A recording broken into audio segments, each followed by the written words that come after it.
A very good afternoon and a warm welcome to Ubc Lunchtime News. I'm Lauryn Masika Kazimoto. We do welcome you to this news bulletin. We start off with our first story. Concerns over inadequate health infrastructure in Rwampara district are gradually being addressed following government interventions aimed at improving service delivery. The resident district commissioner, Harriet Nakanya, has commended the NRM government and President Yoweri Kaguta Museveni for supporting the construction of key facilities in health centers across the district. Take a look.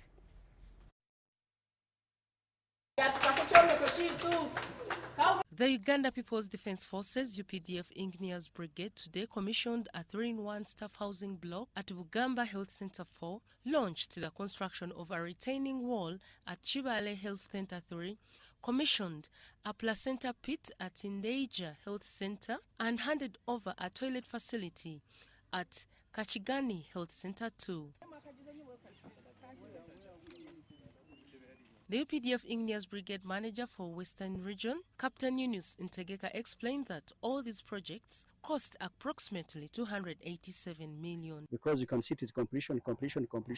We have managed to give the local people some work. They have benefited. We have taught them, especially like on administration block up there. They have got some experience. We blended them in our projects, and we endeavor to give them one. He pledged that the UPDF will continue delivering quality work to ensure Ugandans receive improved services. As UPDF Engineers Brigade, we have maintained our discipline, as you have seen, no dispute. We work hand in hand with the client. When we find that the projects, the designs are not understandable, we see it, we tell them, no, this design is supposed to be like this. In most cases, it is a teamwork. We work hand in hand. And we try to see, really, we are bringing in our expertise as UPDF engineers to the local people. The Rwampara Resident District Commissioner Harriet Nakanya credited the government under President Museveni for extending essential services to the people.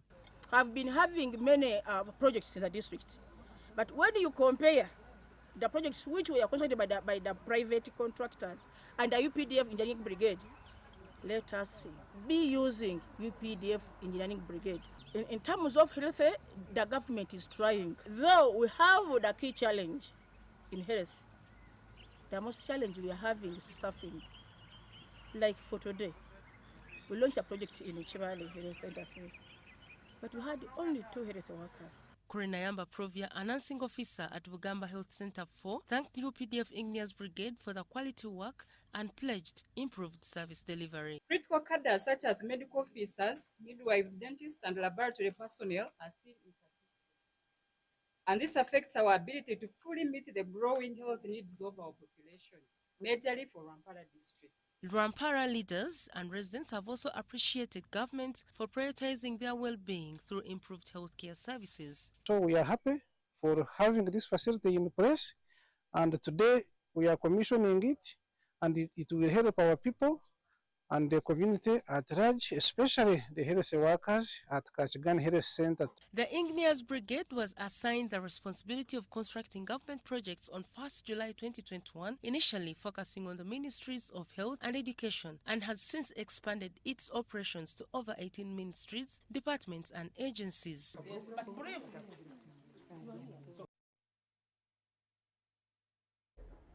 The government of Uganda, through the Ministry of Education and Sports, has been commended for introducing the Skilling Uganda program, an initiative aimed at equipping citizens with practical vocational skills to combat unemployment. Speaking during the handover of vocational equipment in Kaswal-Luero district, the project coordinator of Direct Aid Uganda, Yusuf Abdul, emphasized the importance of vocational training in addressing the country's rising unemployment levels. Direct Aid. I want to tell you, Madam, this project, the cost for this project around 32 million. These machines plus this period for training. For this 32 million, around 8,000 euros. We thank you again. وبارك الله فيكم جميعا. والسلام عليكم ورحمة الله وبركاته. They are graduating young ladies like you. It's the third time they are equipping young ladies like you with skills. Thank you so much, because this is the president's agenda of skilling the girl child and the boy child. So you cannot give money. Money is never enough. Aisha Center Luwero is the one taking charge of the greater Luwero region, Luwero district, Nakasongola and Nakaseke. Today we are in Aisha Center. We are giving out tailoring machines to some identified needy beneficiaries who studied in Aisha Center here.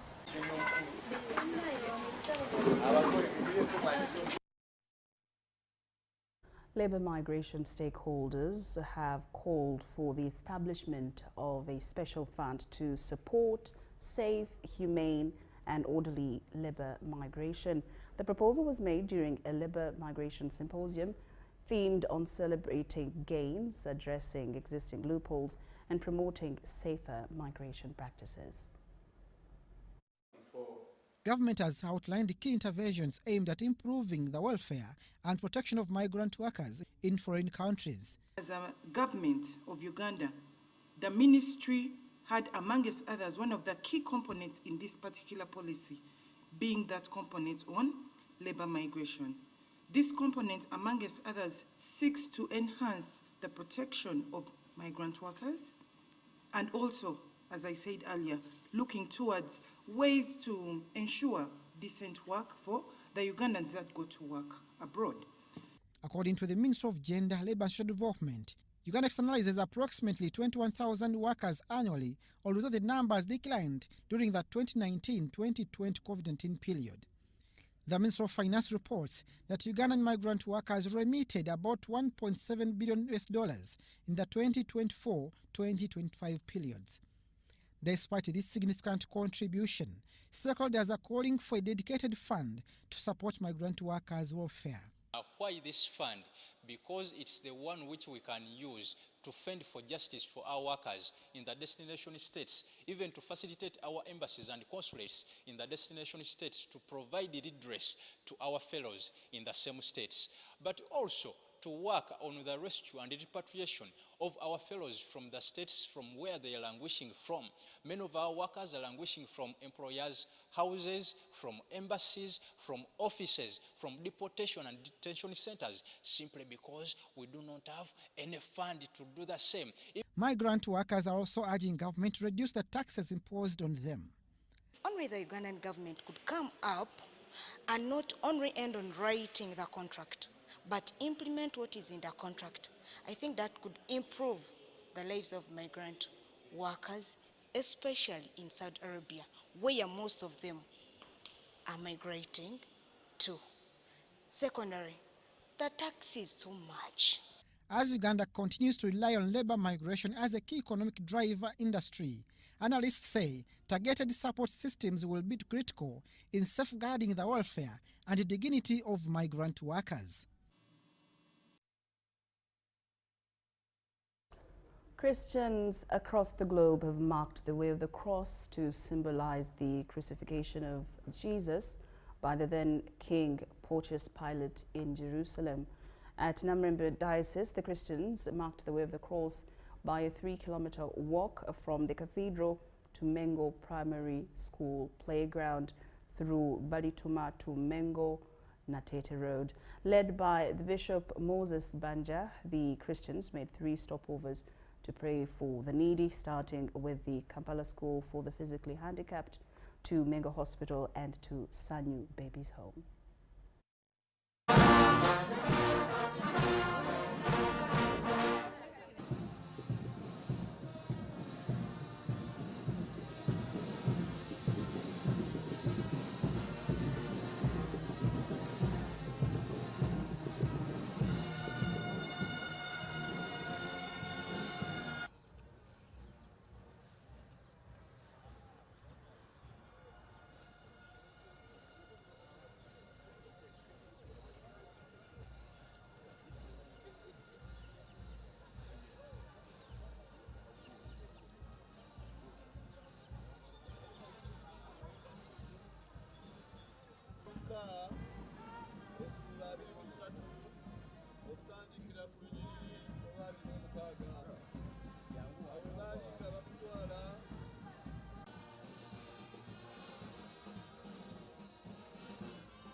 awanikibwa ku musalaba si wakuba nti yali tasaanidde, si lwakuba nti yali mwonoonyi, si lwakuba nti yandiwanikiddwa, naye awanikibwa olw'okubeera nze, olw'okubeera gwe.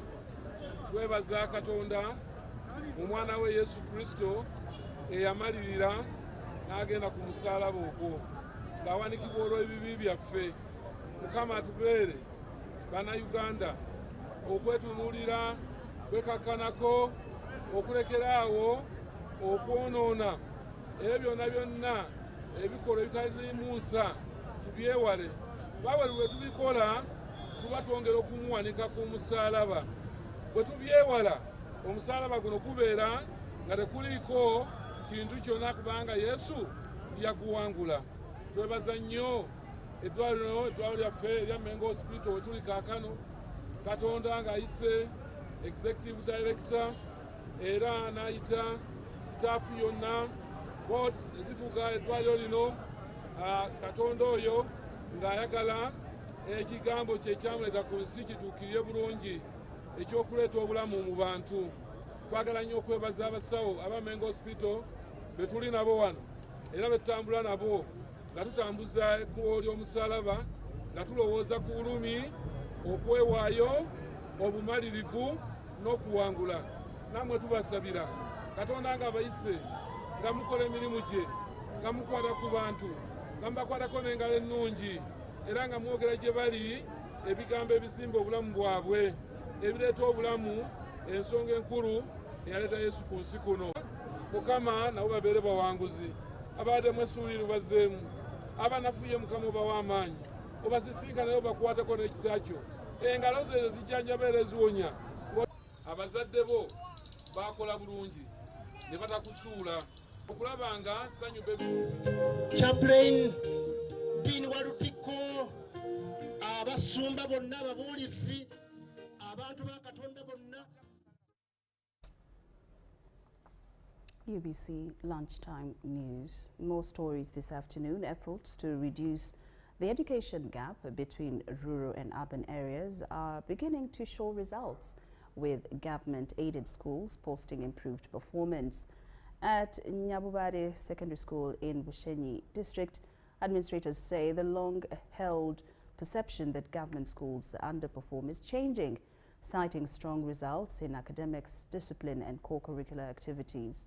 The school recorded 20 points in science subjects for consecutive years 2024-2025, a milestone the administration attributes to commitment from both teachers and students.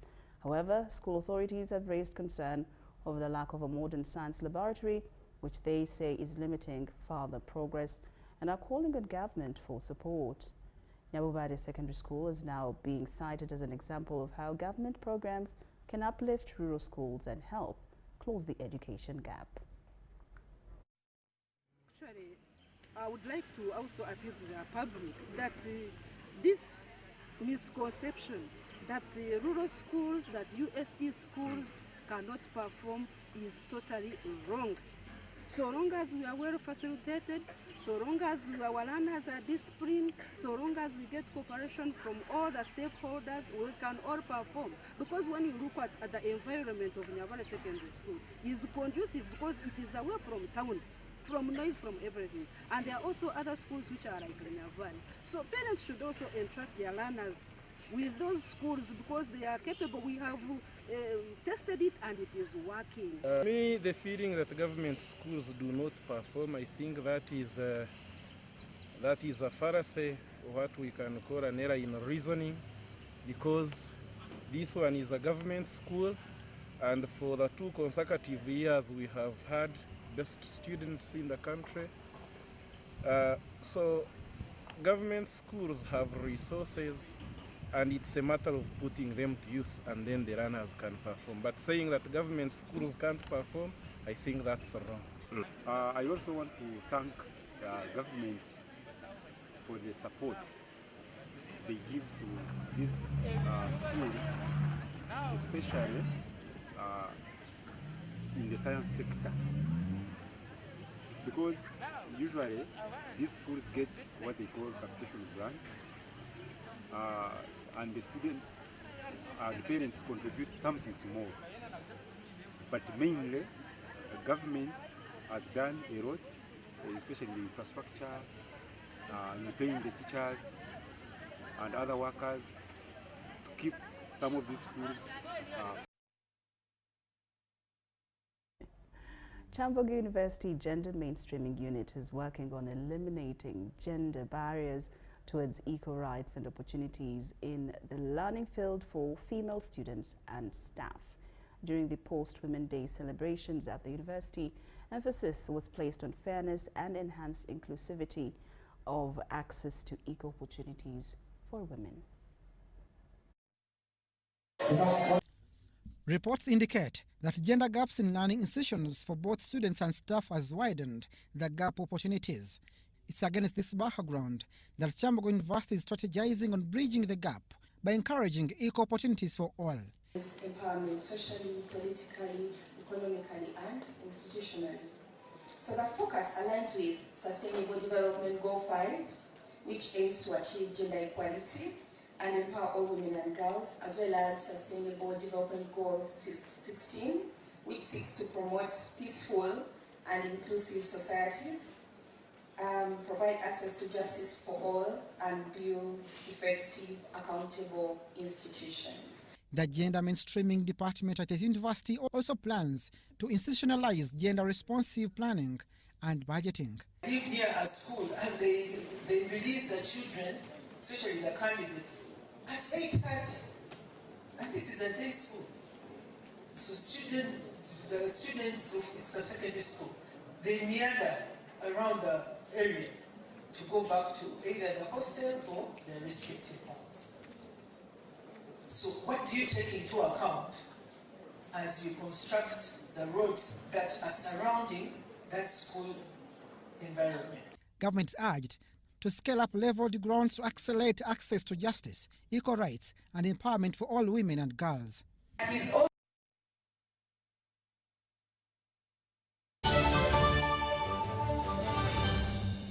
When you don't use Momo, you are forced to quarrel. Mama,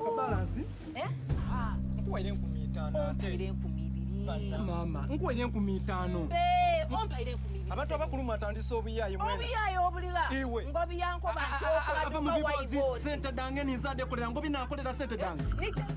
Save yourself from quarreling. Use the Momo app or dial *165*3# to pay and enjoy zero charges below 5K. That's the power of Momo.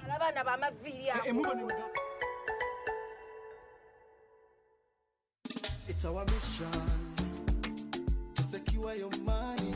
Protecting your money is as important as earning it. It is for this reason that the Deposit Protection Fund of Uganda, DPF, was established by the government of Uganda to provide deposit protection to customers of regulated financial institutions. In the unlikely event that your commercial bank, credit institution, or microfinance deposit-taking institution fails, the DPF will pay you up to 10 million Uganda shillings. Keep your personal information such as national identification number, mobile phone, or an alternative bank account updated with your banker. Terms and conditions apply. For more information, contact DPF at Aha Towers, Plot 7 Lodell Road, Kampala. Call 0312-206-400 or visit our website at www.dpf.or.ug.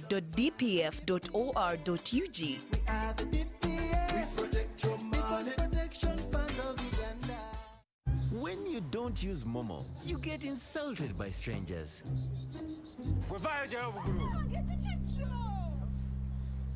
Save yourself from insults. Use the Momo app or dial *165*3# to pay and enjoy zero charges below 5K. That's the power of Momo.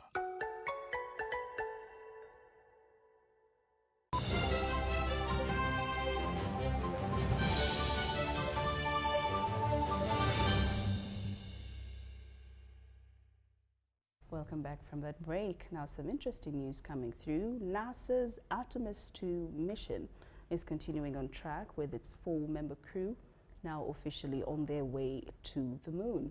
Now the major milestone came Thursday evening when the spacecraft performed a critical maneuver known as the translunar injection burn. Lasting nearly 6 minutes, the engine firing pushed the crew capsule out of Earth's orbit and set it on a trajectory towards the moon, a journey said not to have been undertaken by humans in more than 50 years. Mission Commander Reed Wiseman described the moment as surreal, saying the crew was in disbelief after realizing they were truly headed 250,000 miles into space. The spacecraft will use the moon's gravity to loop around its far side before beginning the return journey to Earth, with a splashdown expected in the Pacific Ocean in about 8 days. Canadian astronaut Jeremy Hansen told Mission Control the crew is in good spirits, calling the mission a powerful example of what humanity can achieve through collaboration and determination.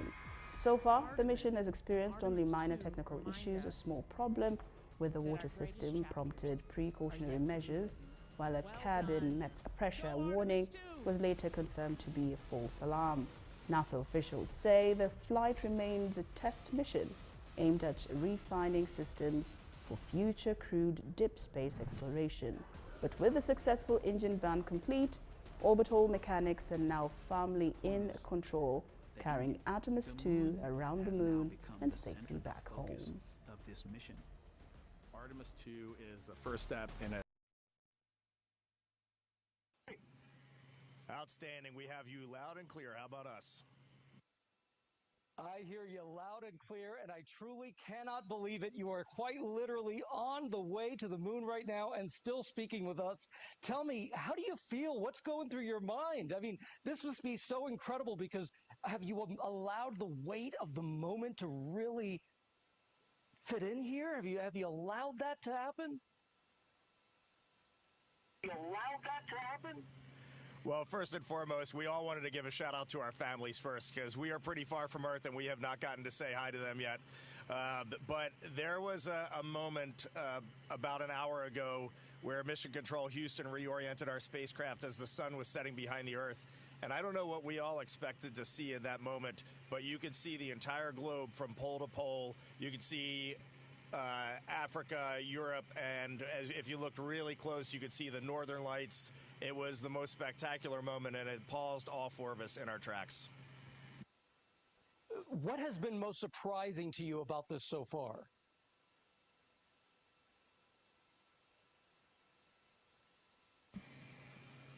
Well, I think probably one of the things that surprised all of us is when those solid rocket boosters actually lit and we left the pad. It was just a moment of disbelief, and yeah, the fact that we launched, it just totally takes you by surprise, even though you're expecting it, at least for me anyway.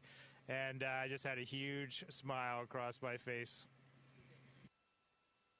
Did it feel different? Because I can imagine that's such a powerful rocket. That must have felt different for you.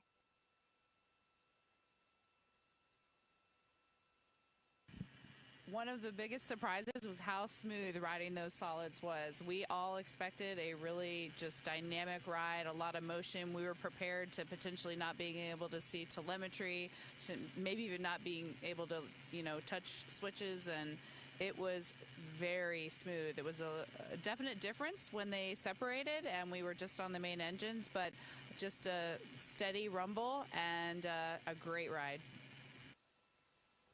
What do you want to tell Americans here at home who are watching this right now? They're quite amazed at the fact that you are speaking to us on the way to the moon right now. What do you want to tell them about this particular mission and why it's so important?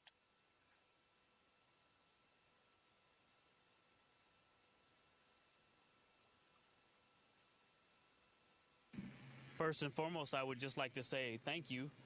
Your support and trust in us has enabled this, and so many people that have worked for so long to make this possible. But also, we're just getting started. We've worked really hard, and even though we were a little surprised to actually launch yesterday, we have a lot of mission left ahead of us. And so I really want to tell them, stay tuned and keep tabs on what's going on. NASA's doing a great job of communicating all the things to come. I can't even tell you how many cheers were there on the ground. I was there watching you all lift off from the Kennedy Space Center, and everyone was so excited, so happy, and that was just incredible. Jeremy, I know this is your first time in space, and you're surrounded by all of these space vets. What's it been like for you that this is your first mission there?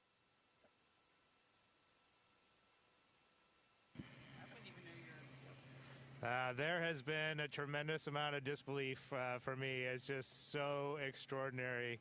I just kept saying to them yesterday, like, I really like it up here.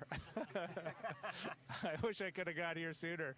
It's just such a tremendous place to be. The views are extraordinary. It's really fun to be floating around, and it just makes me feel like a little kid. I heard that there was a little bit of an issue with the toilet. Which one of you was the plumber?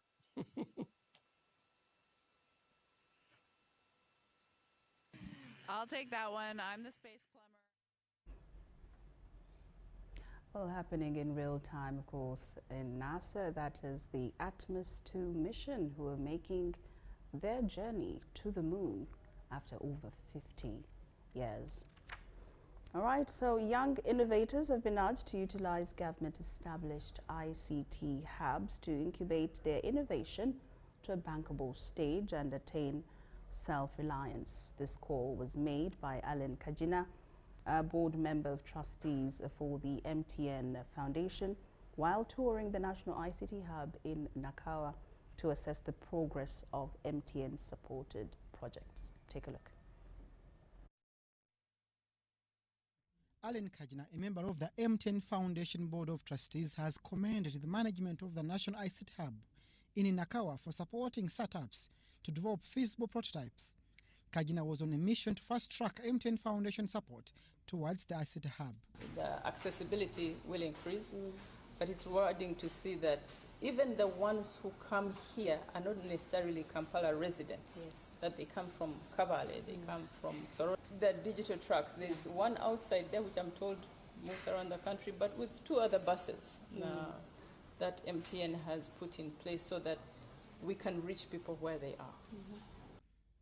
Kajina rallied young people to utilize government-initiated regional ICT hubs to incubate their innovations to a bankable level and attract potential investors. This is a showcase that young people can take responsibility for their lives by walking through these doors. There's an application process. So my appeal is take advantage of what government and partners so like MTN and Centetech, which is Centenary Technology Services, are putting in place for people. The MTN Foundation is prioritizing the creation of partnerships to expand its scope of support in response to the growing number of startups in need of equipment and technical assistance. Government, we have embraced and actually taken utilization. We are actually using the applications that have been developed here, and we're using these applications to serve the people, and this is service delivery, right? So if I give an example, some beneficiaries shared their experiences at the hub.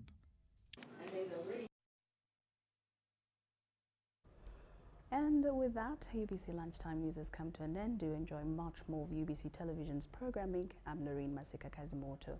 Good afternoon.